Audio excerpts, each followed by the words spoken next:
Guys Oppo ने जब से फाइंड X9 Pro लॉन्च करा है ना, काफी सारे लोग एक्साइटेड है कि इस बार कैमरा कैसा आया है। इसलिए मैंने भी जब से इस फोन को अनबॉक्स किया है कैमरा बहुत टेस्ट करा है। और सेम टाइम पे क्योंकि मेरे पास फाइंड X9 भी आया था तो मैंने उसको भी अनबॉक्स किया, थोड़ा बहुत टेस्ट किया। But guys find X9 Pro के साथ ओप्पो ने यार पूरी डायरेक्शन स्विच कर दिया आई बिलीव। और ओप्पो ने क्या नई डायरेक्शन ली है इस फाइंड सीरीज के लिए, वो मैं अगले 10 पॉइंट्स में आपको अच्छे से एक्सप्लेन करने की कोशिश करूंगा। जैसे कि पॉइंट नंबर 1 की बात करते हैं। गाइस एक बार इस फोन का डिजाइन देखना, लेफ्ट राइट और सेंटर से। एक चीज आपने नोटिस करी कि हर एक जगह से इस फोन को जो है फ्लैट और क्लीन कर दिया है बेसिकली। तो इस वजह से ये फोन जो है बहुत सॉलिड पीस ऑफ टेक लग रहा है, मतलब इन हैंड फीलिंग अच्छी लगी बेसिकली। और पर्सनली भाई मैं अप्रिशिएट करूंगा कि फिंगरप्रिंट स्कैनर की लोकेशन बिल्कुल परफेक्ट है, थंब स्ट्रेच नहीं करना पड़ रहा। इनफैक्ट फिंगरप्रिंट स्कैनर भी अल्ट्रासोनिक है, अच्छी टेक है। और आज के टाइम पे मैं इजिली बोल सकता हूँ सारे एंड्रॉइड फोन के कंपैरिजन में कि फाइंड X9 Pro में जो है बेस्ट हैप्टिक फीडबैक मिलता है। तो ओवरऑल डिजाइन की जो डायरेक्शन है वो चेंज करी है, ज्यादा मिनिमलिस्टिक है। इनफैक्ट बेजल्स भी काफी कम कर दिए है। और बेजल से आता है सेकंड पॉइंट, जो कि इस फोन की डिस्प्ले। आपको याद होगा जो पुरानी फाइंड सीरीज थी ओप्पो की, उसमें कर्व डिस्प्ले यूज करता था ओप्पो। इस बार डायरेक्शन इसमें भी चेंज ये करी है कि फ्लैट डिस्प्ले यूज करी है। और हम सब ये भी नोटिस कर रहे हैं कि पूरी फोन इंडस्ट्री जो है फ्लैट डिस्प्ले की तरफ शिफ्ट हो रही है। एंड आई थिंक ये अच्छी बात है क्योंकि रिपेयर कॉस्ट कम होती है इससे। जस्ट आपके रेफरेंस के लिए इस फोन की डिस्प्ले के स्पेक्स में स्क्रीन पे मेंशन कर देता हूँ, आराम से देखना इस चीज को। बट मैं रियल लाइफ एक्सपीरियंस की बात करना चाहूंगा।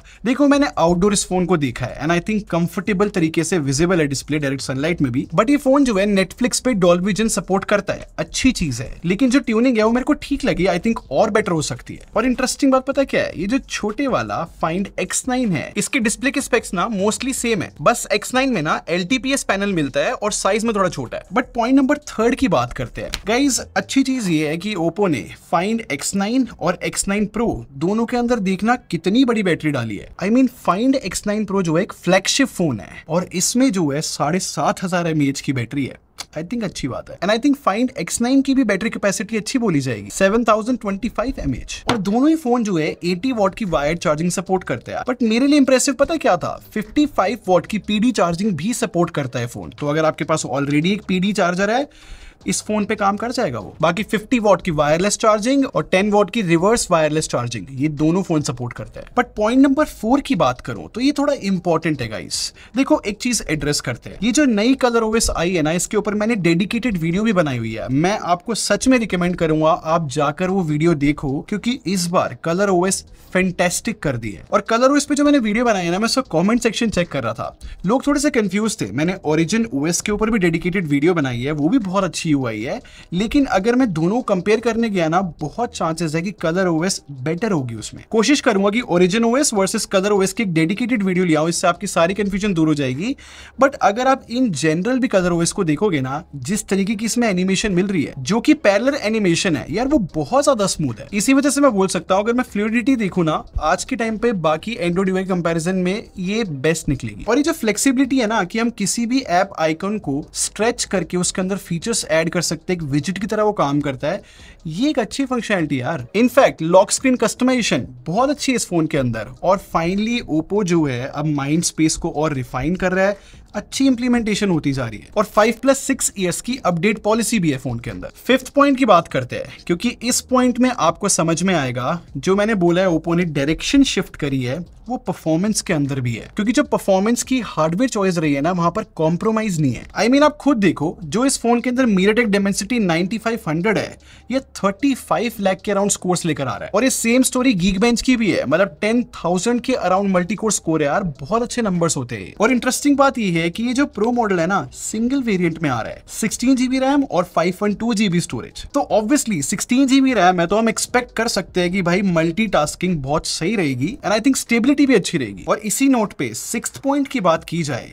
कि इन सारे हार्डवेयर का रियल लाइफ में क्या यूज है, क्या ये हाई एंड टास्क सही से परफॉर्म कर पा रहा है, या फिर मैं बोलूं गेमिंग में कैसा है फोन। गाइस देखो, जब भी गेमिंग की बात आती है ना फ्लैगशिप फोन में, तो मुझे लगता है विदरिंग वेव्स एक ऐसा गेम है जो ट्राइड एंड टेस्टेड है, सबको पता है कि फ्लैगशिप फोन में कैसा चलेगा। तो यही चीज मैंने फाइंड X9 Pro में टेस्ट करी, और जैसे कि आप गेम प्ले देख रहे हो, आई थिंक इसने एफिशिएंटली हैंडल किया है, क्योंकि इस ग्राफ से क्लियरली पता लग रहा है कि 30 मिनट्स की गेम प्ले में इनिशियली इस फोन ने 60 FPS दिए, उसके बाद 55 दिए है, और थ्रू आउट 55 FPS रहे हैं। और ये जो बीच बीच में आप ड्रॉप देख रहे हो, ये कट सीन्स की है। एंड आई थिंक सबसे इंप्रेसिव पार्ट तो भाई हीट मैनेजमेंट बोली जाएगी, क्योंकि अगर आपने नोटिस किया हो 37.8 डिग्रीज तक गया इस फोन का टेम्परेचर। यूजुअली फोन जो है फ्लैगशिप फोन्स की मैं बात कर रहा हूँ 40 डिग्रीज टच कर देते हैं, और ये जो कम टेम्परेचर है सिर्फ स्क्रीनशॉट में नहीं दिख रहा है, रियल लाइफ में भी जब मैं फोन को होल्ड कर रहा था ये फोन हीट अप नहीं कर रहा था ज्यादा। और अब आते हैं पॉइंट नंबर 7 पे, जो कि सबसे इंपॉर्टेंट पॉइंट है, जिस वजह से ये फोन जो है ओप्पो ने पूरा बिल्ड किया है,